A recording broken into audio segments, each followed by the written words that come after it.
Après avoir présenté les 11 plus grosses pépites du football marocain, je me suis dit que j'allais pas m'arrêter là et continuer à parcourir toute la nouvelle génération marocaine. C'est donc ce que je vous propose aujourd'hui, une deuxième partie de 11 talents prometteurs à surveiller de près.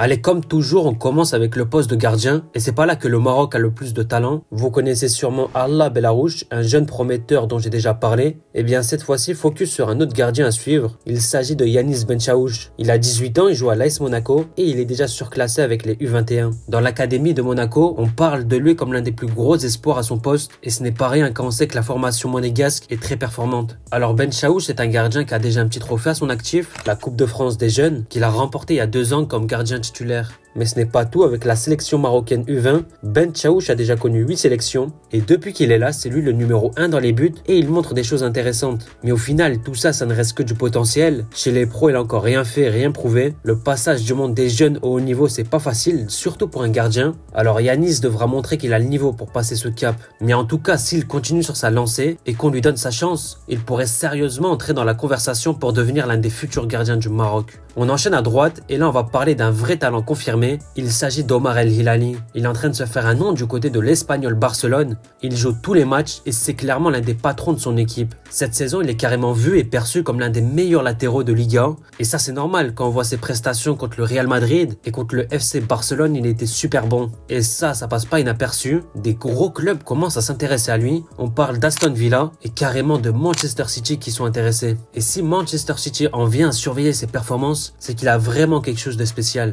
Quand on jette un œil à ses stats, la première des choses qui saute aux yeux, c'est son côté solide défensivement. Le genre de latéral qui fait bien son travail défensif. Il gagne quasiment tout, les tacles, les duels aériens, les duels au sol. Ce n'est pas le genre de défenseur à se faire déborder facilement. Il est d'ailleurs très fort dans les duels défensifs en 1 contre 1. D'après les stats, il en gagne environ 1,52 par match. Ouais, clairement, défensivement, c'est un mur. Après, il y a un petit problème dans son profil, c'est son apport offensif qui n'est pas assez conséquent. C'est pas le genre de joueur à faire des percées balles au pied. Il reste simple et concentré sur son travail défensif. Au niveau de la sélection, Omar est déjà bien expérimenté. Il a défendu les couleurs du Maroc avec les U17, les U20 et même les U23. Et surtout, il a fait partie du groupe qui a remporté la CAN U23. Avec ses performances actuelles, une place en équipe première devrait bientôt arriver. En tout cas, le Maroc a trouvé un défenseur solide pour les années à venir. On passe maintenant à la charnière centrale avec un défenseur en pleine montée en puissance, c'est Redouane Allal. Actuellement, il s'impose littéralement comme l'un des meilleurs défenseurs de la 2e division néerlandaise. Mais il y a quelques mois, c'était pas la même histoire, car après avoir signé à l'Atlético de Madrid B, les choses n'ont pas fonctionné comme prévu. Il n'a pratiquement pas joué là-bas. Ensuite, il a rebondi en Jupiler Pro League du côté de Malines, qu'il a immédiatement prêté en D2 néerlandaise. Et depuis son arrivée, il enchaîne les grosses performances. Et ce n'est pas pour rien qu'on le voit régulièrement dans l'équipe type de la semaine, car cette année, c'est vraiment du solide. Il mélange agressivité défensive, rigueur tactique et une capacité à dominer dans les duels, que ce soit au sol ou dans les airs. C'est en fait le genre de défenseur qui n'a pas peur d'aller au contact, un profil très apprécié pour le football africain.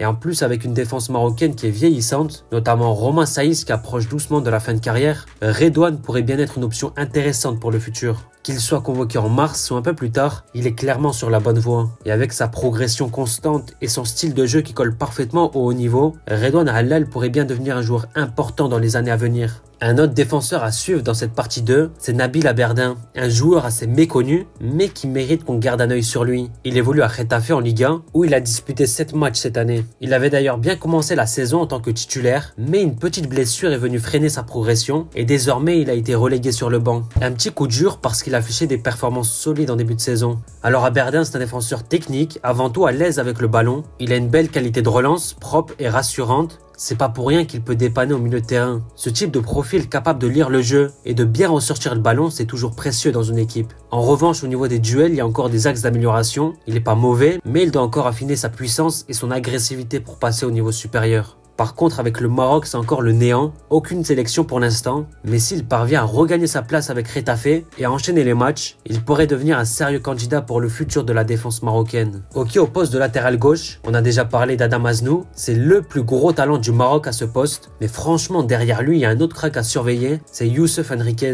Il joue tout simplement dans le meilleur club du monde, au Real Madrid. Alors déjà, l'année dernière, avec les U19, Enriquez a montré tellement de qualité. Et cette saison, il continue sur la même lancée avec l'équipe B. Il joue quasiment tous les matchs et c'est un pilier de la Castilla. Et là où ça devient très intéressant, c'est qu'il commence petit à petit à s'approcher du monde des pros. Il a déjà reçu des convocations en Liga et même en Ligue des Champions. Bon, pour l'instant, il n'a pas encore joué avec eux, mais on voit clairement que le Real a confiance en lui. Son contrat a été prolongé jusqu'en 2028, ce qui fait de lui le joueur de la Castilla à avoir le plus long contrat. Alors sur le terrain, Youssouf c'est vraiment du solide. Défensivement c'est un guerrier, il gagne ses duels et fait preuve d'une grande solidité. Mais ce qui est encore plus intéressant, c'est qu'il sait aussi se projeter vers l'avant. Très bon dans les passes et les centres, il participe à l'aspect offensif. Avec Adam Aznou et Youssouf Enriquez, le Maroc a ce qu'il faut pour les années à venir. Ils ont trouvé deux jeunes joueurs qui ont le potentiel de faire une très grande carrière. Place au milieu de terrain, et là je vais vous parler d'un joueur que j'aime beaucoup. Il s'agit de Reda Belayan. Alors lui il a vécu une ascension folle ces derniers mois. Sa valeur marchande a littéralement explosé. En juin 2024, donc il y a quelques mois, il valait à peine 500 000 euros et aujourd'hui il a grimpé à 10 millions d'euros. Et ça c'est parce qu'il s'est imposé comme un pilier à l'Hellas Vérone en Serie A et ça commence sérieusement à se voir. Alors sur le terrain, Belayan c'est pas un grand gabarit,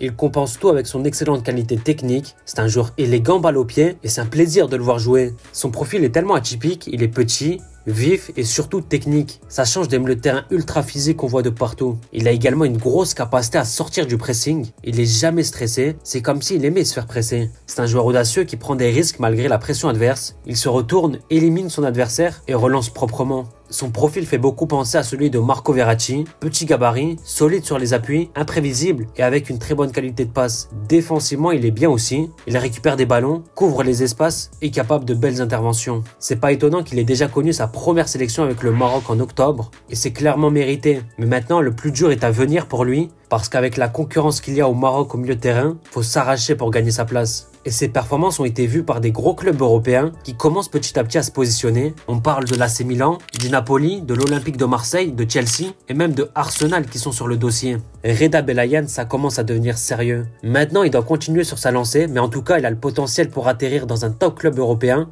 et également avoir une place importante en sélection. Pour le deuxième milieu de terrain de cette deuxième partie, Amir Richardson est très prometteur. À 22 ans, c'est un joueur que les supporters marocains connaissent bien, puisqu'il a été appelé plusieurs fois avec le Maroc A, en enchaînant 9 sélections. Il a également connu les U23 avec 8 matchs au total. Donc ouais, clairement, c'est pas un joueur inconnu, et son parcours avec le Maroc commence bien. Alors sur le terrain, Amir c'est vraiment un joueur à part, avec un profil totalement atypique. Il mesure 1m97, ce qui fait de lui l'un des plus grands milieux de terrain du monde. Et honnêtement, pour un gabarit comme ça, c'est impressionnant de voir à quel point il est élégant sur le terrain. C'est un milieu de terrain qui est techniquement esthétique à voir jouer. Il a cette finesse dans ses passes qui peut faire la différence. C'est en fait un milieu de terrain qui va alimenter ses coéquipiers et faire avancer le jeu. Cet été, il a fait le grand saut en signant à la Fiorentina. Bon, ses débuts ne sont pas rêvés pour l'instant. Il n'est pas souvent titulaire, souvent sur le banc, mais à 22 ans, il a encore du temps devant lui. Il a un gros potentiel, ça c'est sûr, ce qui pourrait l'amener à devenir un patron de la sélection. Un autre talent à surveiller de près, ça serait évidemment Ayoub Boadji. C'est un jeune milieu de terrain qui régale cette année à seulement 17 ans. Avec le LOSC en Ligue 1 et surtout en Ligue des Champions, il a été excellent. Contre des grosses équipes comme le Real Madrid et la Juventus, il a livré 2 masterclass. C'est un pur talent qui a une précocité et une maturité qui est très étonnante pour son âge. Sur le terrain, il a cette élégance technique qui saute aux yeux, capable de sortir de la pression avec une aisance presque naturelle. C'est pas seulement un joueur calme sous pression, c'est aussi un joueur qui sait faire circuler le ballon avec finesse et intelligence. Il a aussi cette vision de jeu qui lui permet de délivrer des passes intéressantes vers l'avant. Son jeu de passe est propre et précis. Après bien sûr, comme tout jeune joueur, il a encore quelques ajustements à faire. Il peut parfois paraître un peu nonchalant, ce qui peut le conduire à des pertes de balles dans des zones dangereuses. C'est un défaut à corriger, mais c'est quelque chose qu'il devrait s'améliorer avec le temps. En tout cas, Ayoub Boadji a clairement les armes pour devenir un joueur de niveau international. Si le Maroc parvient à l'attirer, il mettrait la main sur une pépite pour l'avenir, mais aussi un joueur capable d'être essentiel dans les années à venir. Son potentiel est immense et je suis convaincu qu'on va entendre parler de lui pendant longtemps. Pour l'attaquant gauche, on va rester au LOSC pour parler d'un autre talent prometteur, c'est Hossam Sahraoui. C'est un petit ailier gauche arrivé cet été en Ligue 1. Il a démarré plutôt tranquillement la saison, mais ces dernières semaines, il est en train de prouver qu'il peut s'imposer comme un titulaire. Alors Sahraoui, c'est un joueur vif, rapide, avec une qualité de dribble qui fait des merveilles. Son centre de gravité bas lui permet de se faufiler entre les défenseurs avec une facilité déconcertante. En fait, c'est un joueur qui est très difficile à contenir. Il a cette capacité à percuter dans une défense, que ce soit en contre-attaque ou même dans les petits espaces. Cette saison, il a déjà contribué buts avec 3 passes décisives en Ligue 1 et également il a réussi à marquer un but en Ligue des Champions. Et pour couronner le tout, il a récemment obtenu sa première sélection avec le Maroc. Bien sûr, il ne sera pas forcément un titulaire immédiatement avec les Lions d'Atlas. La concurrence est féroce sur les ailes, mais avec son talent et son profil, Hossam Sahraoui a clairement sa place dans l'effectif. Dans les prochaines années, il aura son mot à dire, ça c'est sûr, et potentiellement devenir un joueur important à son poste. Sur le côté droit, difficile de passer à côté d'Ilyes Akomash, un jeune joueur qui a déjà fait pas mal de choses avec Villarreal en Ligue 1. Alors lui, c'est un ailier droit gaucher, il est vif, technique et surtout très intelligent dans ses prises de décision. C'est un joueur formé à la Masia, donc forcément son QI football est très élevé et avec son pied gauche, il aime déborder, provoquer en 1 contre 1 et créer des décalages. En gros, pour résumer, c'est un profil moderne. Malheureusement, une blessure est venue tout arrêter et pas n'importe laquelle, il a connu une rupture des ligaments croisés qui met un terme à sa saison. C'est vraiment dommage car il montait en puissance et il était prêt à sortir une grosse saison. Avec le Maroc, Akomash a un avenir qui peut être prometteur s'il arrive à retrouver son niveau. Il a tout ce qu'il faut pour s'imposer. Une excellente qualité technique, une capacité à percuter et un pied gauche qui peut faire des merveilles. Il est clairement perçu comme l'un des plus gros talents de cette nouvelle génération. Pour terminer cette liste, place à l'avant-centre. Et si, il y a encore quelques semaines, je pensais que c'était Amin El Ouazani le plus prometteur, Hamza Gaman m'a fait changer d'avis. Ce joueur est impressionnant ces dernières semaines. Actuellement, il joue aux Rangers et il s'affirme comme un candidat sérieux pour devenir le futur neuf du Maroc. C'est pas juste un attaquant prometteur lambda. Pour moi, c'est lui qui va prendre la succession de Youssef En-Nesyri en sélection. Et si on regarde ses chiffres, ça commence à être intéressant. En 12 matchs de Ligue d'Écosse, il a marqué 2 buts et en 4 matchs d'Europa League, il a marqué 4 buts et une passe décisive. Des stats plutôt convenables, mais c'est surtout dans le jeu qu'il impressionne.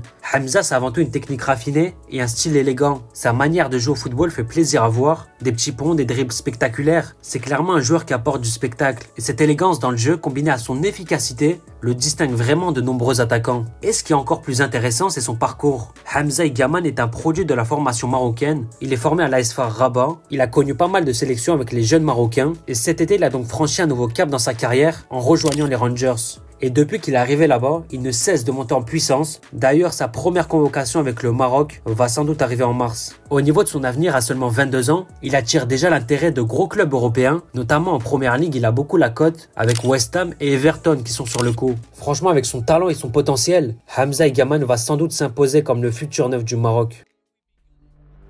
Avec ces nouveaux joueurs présentés aujourd'hui, le Maroc peut se targuer d'avoir un vivier de talent exceptionnel. Si chacun de ces joueurs continue sur leur lancée, la relève du Maroc semble assurée. Et on pourrait même assister à une domination marocaine sur la scène africaine dans les années à venir. Alors ouvrez bien les yeux parce que cette génération est là pour marquer l'histoire.